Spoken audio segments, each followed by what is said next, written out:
નમસ્કાર દર્શક મિત્રો, આશા ન્યૂઝ ગુજરાતીમાં આપનું સ્વાગત છે। સમાચારમાં વાત કરીએ તો પેટલાદના લક્કડપુરા સીમ વિસ્તારમાં રહેતા યુવકને ગીરવે મૂકેલ ઇકો ગાડી પરત નહીં આપી બે શખ્સોએ ધમકી આપી હતી। આ મામલે પેટલાદ શહેર પોલીસ મથકે ફરિયાદ નોંધાઈ છે। 70,000 માં ગીરવે આપેલી ગાડી પરત નહીં મળે તેમ કહીને ધમકાવતા બે સામે ગુનો નોંધાયો છે।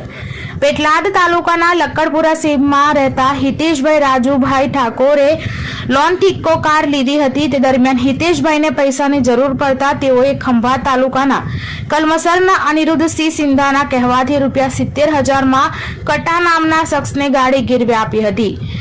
મે 2025 માં હિતેશભાઈ પાસે પૈસાની સગવડ થતા તેઓએ અનિરુદ્ધસિંહને ગાડી ચડાવવા માટે કહ્યું હતું। તેઓએ ઇકો ગાડી સોજિત્રાના શકીલભાઈ વોરાને ત્યાં ગીરવે મૂકી હોવાનું જણાવ્યું હતું। હિતેશભાઈ ગાડી લેવા જતા શકીલભાઈએ ગાડી વર્ધીમાં ગઈ હોવાનું કહ્યું હતું, જેથી તપાસ કરતા શકીલભાઈ વોરાએ ગાડી બીજા કોઈને ગીરવે આપી હોવાનું જાણવા મળ્યું હતું અને તેમની પાસે ગાડી લેવા જતા તેઓએ ગાડી પાછી નહીં મળે તેમ કહી ધમકી આપતા હિતેશભાઈ રાજુભાઈ ઠાકોરે પેટલાદ શહેર પોલીસ મથકમાં અનિરુદ્ધસિંહ દિલીપસિંહ સિંધા તથા શકીલભાઈ સિરાજભાઈ વોરા વિરુદ્ધ ફરિયાદ નોંધાવી છે।